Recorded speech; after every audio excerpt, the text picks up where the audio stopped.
Dans cette vidéo, nous allons voir la définition et les propriétés de la symétrie axiale. On dit que deux figures sont symétriques par rapport à une droite si en pliant le long de cette droite, les deux figures se superposent. Voici un exemple. Ici, on constate que les deux lunes sont symétriques par rapport à la droite D, car lorsque je plie le long de cette droite, je n'obtiens qu'une seule et même lune. On dit que les deux figures sont superposables.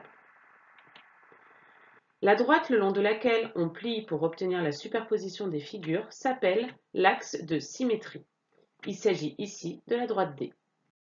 Observons sur un autre exemple les propriétés relatives à la symétrie axiale. Voici un quadrilatère. On souhaite tracer le symétrique de cette figure par rapport à la droite rouge. On obtient la figure violette.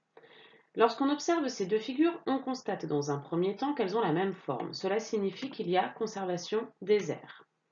L'aire de la figure 1 est égale à l'aire de la figure 2. Ensuite, si on observe les longueurs, on constate que les longueurs des deux quadrilatères sont identiques. Ainsi, on peut en déduire que les deux périmètres des figures sont les mêmes. On dit qu'il y a conservation des longueurs. Et enfin, pour qu'une figure conserve ses formes, il faut également qu'il y ait les mêmes angles. On dit alors qu'il y a conservation des angles.